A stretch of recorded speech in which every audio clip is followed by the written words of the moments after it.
오늘 하나님께서 우리에게 주시는 말씀은 로마서 13장 1절에서 7절까지 말씀입니다. 로마서 13장 1절에서 7절까지 말씀 우리 함께 읽겠습니다. 각 사람은 위에 있는 권세들에게 복종하라. 권세는 하나님으로부터 나지 않음이 없나니 모든 권세는 다 하나님께서 정하신 바라. 그러므로 권세를 거스리는 자는 하나님의 명을 거스림이니 거스리는 자들은 심판을 자취하리라. 다스리는 자들은 선한 일에 대하여 두려움이 되지 않고 악한 일에 대하여 되나니 내가 권세를 두려워하지 아니하려느냐. 선을 행하라. 그리하면 그에게 칭찬을 받으리라. 그는 하나님의 사역자가 되어 내게 선을 베푸는 자니라. 그러나 내가 악을 행하거든 두려워하라. 그가 공연히 칼을 가지지 아니하였으니 곧 하나님의 사역자가 되어 악을 행하는 자에게 진노하심을 따라 보응하는 자니라. 그러므로 복종하지 아니할 수 없으니 진노 때문에 할 것이 아니라 양심을 따라 할 것이라. 너희가 조세를 바치는 것도 이로 말미암음이라. 그들이 하나님의 일꾼이 되어 바로 이 일에 항상 힘쓰느니라. 모든 자에게 줄 것을 주되 조세를 받을 자에게 조세를 바치고 관세를 받을 자에게 관세를 바치고 두려워할 자를 두려워하며 존경할 자를 존경하라. 아멘. 바울은 로마 사회에 살아가고 있는 그리스도인들에게 어떻게 살아가야 하는지에 대한 말씀을 하고 있는데요. 로마서 13장 말씀은 국가와의 관계를 어떻게 해야 하는지에 대해서 말씀을 하고 있습니다. 이 말씀에 기본적으로 국가의 순기능을 기반으로 말씀을 하고 있다는 것을 우리가 기억해야 되는데요. 국가의 순기능이 있다면 국가의 역기능도 있겠죠. 국가가 국가로서의 순기능을 하지 못하고 백성들이 제대로 된 삶을 살아가지 못하게 억압을 한다든가 착취를 한다든가 이런 것은 국가의 순기능이라고 할 수가 없는 것이죠. 로마서 13장 말씀은 이런 국가의 역기능에 대해서 말하는 것이 아니라 로마서 13장은 국가의 순기능을 기반으로 말씀을 하고 있다는 것입니다. 즉 그리스도인들이 신앙생활하는 것을 막고 박해하는 그런 상황에서 말씀을 하는 것은 아니라고 하는 것이죠. 이런 국가의 순기능에 대해서 바울 사도가 말을 하고 있는데 이 근거가 바로 창세기 9장의 노아 언약에 기반을 하고 있다고 하는 것입니다. 창세기 9장 1절부터 7절 말씀해 보면 하나님이 노아와 그 아들들에게 복을 주시며 그들에게 이르시되 생육하고 번성하여 땅에 충만하라. 땅의 모든 짐승과 공중의 모든 새와 땅에 기는 모든 것과 바다의 모든 물고기가 너희를 두려워하며 너희를 무서워하리니 이것들은 너희 손에 붙였음이니라. 모든 산 동물은 너희의 먹을 것이 될지라. 채소같이 내가 이것을 다 너희에게 주노라. 그러나 고기를 그 생명되는 피채 먹지 말 것이니라. 내가 반드시 너희의 피 곧 너희의 생명의 피를 찾으리니 짐승이면 그 짐승에게서 사람이나 사람의 형제면 그에게서 그의 생명을 찾으리라. 다른 사람의 피를 흘리면 그 사람의 피도 흘릴 것이니 이는 하나님이 자기 형상대로 사람을 지으셨음이니라. 너희는 생육하고 번성하여 땅에 가득하여 그 중에서 번성하라 하셨더라 라고 말씀하고 있습니다. 이것을 노아 언약이라고 하는데요. 하나님께서 세상을 물로 심판하시고 노아를 통해서 새로 하나님께서 사람들을 번성케 하시는데 사람이 번성하면서 나라를 이루게 되지 않겠습니까? 그러면 그 나라를 이룰 때 가장 기본적인 것을 하나님께서 약속하신다라고 하는 것을 말씀하고 있는 것입니다. 그 내용은 세 가지로 이루어져 있는데요. 첫 번째는 가정에 대해서 말씀하고 있습니다.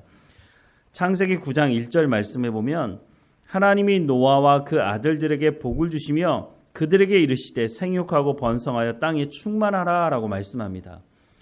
나라를 이룰 때 가장 기본적인 단위는 가정입니다. 가정에서 생육하고 번성하지 못하면 어떻게 나라, 국가를 이룰 수가 있겠습니까? 그래서 하나님께서 이 가족을 구성할 수 있도록 생명의 주관자이신 하나님께서 태의 문을 여셔서 생육하고 번성하게 하시겠다라고 하는 약속의 말씀을 하고 있는 것이죠. 그렇게 되어서 가정과 가정이 있는 그 기반에서 사회가 이루어지는 것이고 그 사회가 바로 국가를 이룰 수 있게 된다라고 하는 것을 하나님께서 약속하고 있다고 하는 것입니다. 그러면 가족만 구성하면 되느냐? 먹는 문제, 이 경제적인 문제는 그럼 어떻게 해결할 수 있느냐? 하나님께서 이 부분도 약속을 하고 계시는데 2절과 3절 말씀해 보면 땅의 모든 짐승과 공중의 모든 새와 땅에 기는 모든 것과 바다의 모든 물고기가 너희를 두려워하며 너희를 무서워하리니 이것들은 너희 손에 붙였음이니라. 모든 산 동물은 너희 먹을 것이 될지라 채소같이 내가 이것을 다 너희에게 주노라 라고 말씀을 하고 있습니다. 사람이 먹고 살아야 되지 않겠습니까? 그래서 이 부분을 하나님께서 보장하신다고 말씀하시는데 물질적 필요를 충족시킬 수 있는 조직의 정당성을 하나님께서 제공하고 있다고 하는 것이죠. 국가는 사람들이 먹고 살 수 있도록 보호할 수 있는 기능을 가진다라고 하는 것을 하나님께서 말씀해 주고 있다고 하는 것입니다. 그리고 세 번째, 이렇게 먹고 살 수 있어도 사람들이 모여 살다 보면 충돌이 일어나지 않겠습니까? 그러면 그 가운데 법이 필요하겠죠. 그래서 하나님께서 사법적인 질서에 대해서도 말씀을 하고 있는데요. 4절 이하의 말씀에 그러나 고기를 그 생명되는 피채 먹지 말 것이니라. 내가 반드시 너희의 피 곧 너희의 생명의 피를 찾으리니 짐승이면 그 짐승에게서 사람이나 사람의 형제면 그에게서 그의 생명을 찾으리라. 다른 사람의 피를 흘리면 그 사람의 피도 흘릴 것이니 이는 하나님이 자기 형상대로 사람을 지으셨음이니라 라고 말씀하고 있습니다. 다른 사람의 피를 흘리면 어떻게 한다고요? 하나님께서 그 사람의 피도 흘리게 할 것이다 라고 말씀하고 있습니다. 그래서 구약 말씀에 보면 이에는 이, 눈에는 눈, 이것을 말씀하고 있습니다. 이거는 복수를 하기 위한 말씀이 아니라 예방 차원에서 하시는 말씀입니다. 다른 사람에게 피해를 가하면 하나님께서 너도 피해를 당하게 될 것이니 그렇게 하지 말라는 것이죠. 바로 생명을 존중하고 생명을 귀하게 여기라고 하는 사법적인 이 체계에 대해서도 하나님께서 보장하시겠다라고 하는 말씀을 하고 있습니다. 이 세 가지가 바로 국가를 구성하는 가장 보편적인 순기능에 대해서 말씀해주고 있는 것이죠. 하나님께서 노아를 통해서 이미 이 부분에 대해서 말씀을 하고 있는 것이고 이것을 잘 알고 있는 사도 바울은 바로 로마에 살고 있는 성도들에게 로마의 권세에 순복하라라고 말씀을 하고 있는 것이죠. 그래서 오늘 본문 1절과 2절 말씀해 보면 각 사람은 위에 있는 권세들에게 복종하라. 권세는 하나님으로부터 나지 않음이 없나니 모든 권세는 다 하나님께서 정하신 바라. 그러므로 권세를 거스리는 자는 하나님의 명을 거스름이니 거스리는 자들은 심판을 자취하리라 라고 말씀을 하고 있습니다. 앞서도 말씀을 드렸지만 국가의 역기능, 그러니까 예수 믿는 사람들을 박해하는 그런 상황에서 하시는 말씀이 아니라고 하는 것을 우리가 기억해야 합니다. 그래서 세금도 바치라고 말하고 너희가 나라 안에 있을 때 선한 일을 하라라고 말씀을 하고 있는 것입니다. 그래서 3절 이하의 말씀을 다시 보면 다스리는 자들은 선한 일에 대하여 두려움이 되지 않고 악한 일에 대하여 되나니 내가 권세를 두려워하지 아니하려느냐 선을 행하라 그리하면 그에게 칭찬을 받으리라 라고 말씀합니다. 성도들에게 선을 행하라고 말씀하고 있습니다. 국가에서 너희가 신앙생활을 할 수 있도록 보호하고 있으니까 그러니까 어떻게 하라고요? 선을 행함으로 예수 믿지 않는 사람들을 통해서 너희가 칭찬을 받게 하라라고 말씀을 하고 있는 거죠. 4절 말씀에 그는 하나님의 사역자가 되어 내게 선을 베푸는 자니라.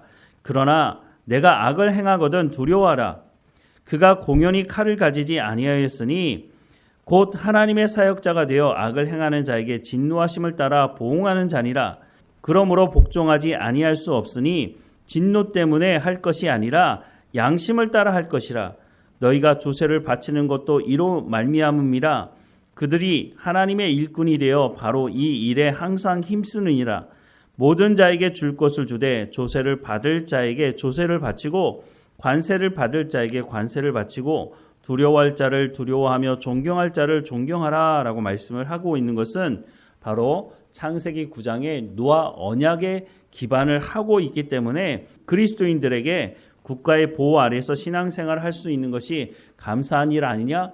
그러니 로마의 권세 앞에 순종하라 라고 말씀을 해주고 있는 것입니다.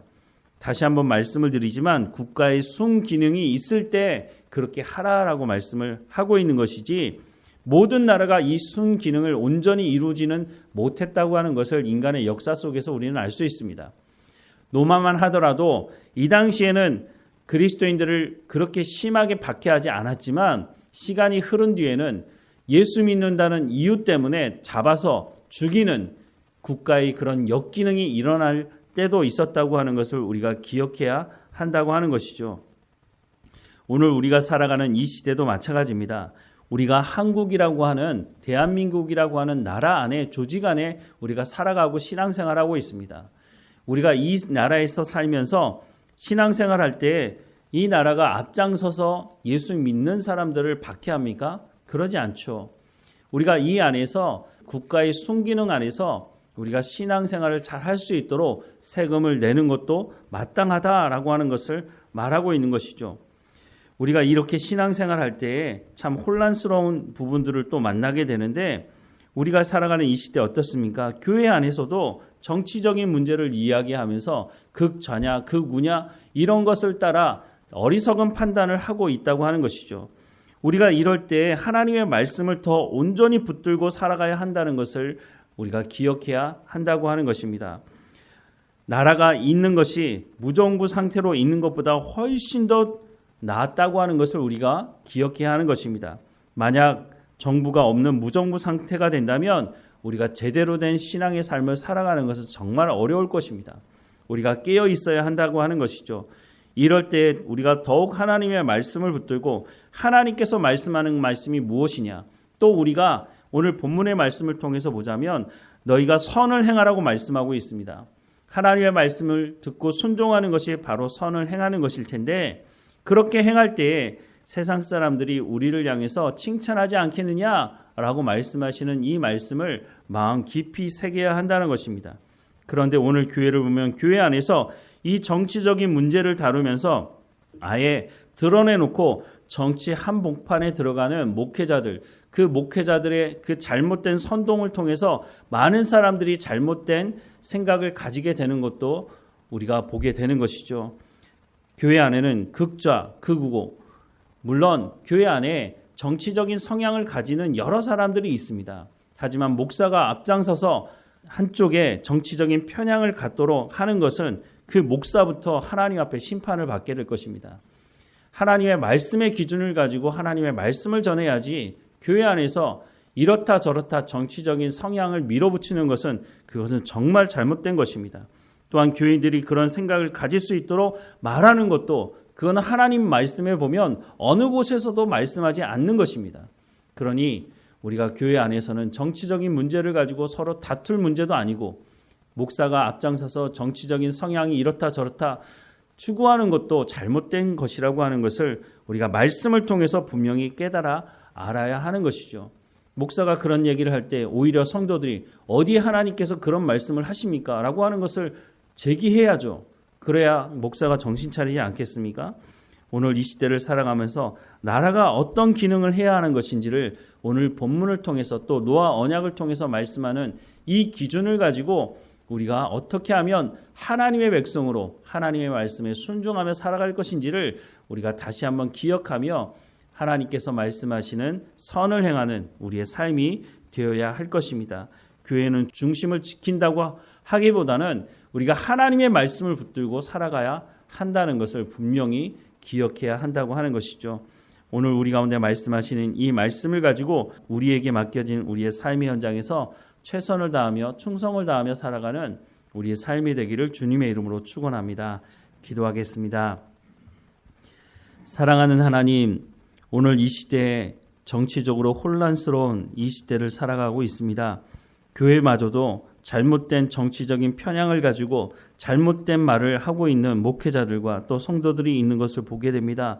하나님, 우리가 이런 일에 휩쓸려 가지 아니하도록 우리는 더욱 깨어 있어서 하나님의 말씀을 붙들게 하시고 하나님께서 무엇을 말씀하시는지 그 말씀을 따라 순종함으로 하나님의 선을 행함으로 세상 사람들이 우리를 통해 하나님 아버지께 영광을 돌릴 수 있도록 우리의 삶이 하나님 앞에 깨어있는 삶이 될 수 있도록 하나님께서 날마다 성령의 충만함으로 우리 가운데 은혜를 베풀어 주옵소서.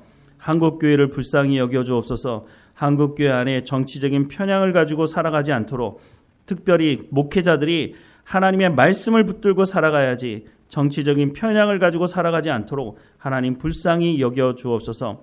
하나님 모든 성도들도 하나님의 말씀을 기준 삼아서 살아갈 수 있도록 삶의 현장에서 하나님의 제자로서의 하나님의 말씀을 온전히 순종함으로 성령의 열매를 맺어가는 삶의 현장이 될 수 있도록, 그래서 그리스도인들의 삶을 통해서 이 세상의 잘못된 문화가 바뀌어져 가고 하나님의 말씀이 온전히 세워져가는, 교회가 온전히 든든히 세워져가는 이 시대를 살아갈 수 있도록 하나님 은혜를 허락해 주옵소서. 오늘 우리 가운데 맡겨진 모든 삶에 충성을 다하게 하시고 하나님의 영광이 드러나는 삶이 될 수 있도록 인도해 주옵소서. 늘 우리와 함께 하시는 하나님께 감사드리고 예수 그리스도의 이름으로 기도드립니다. 아멘.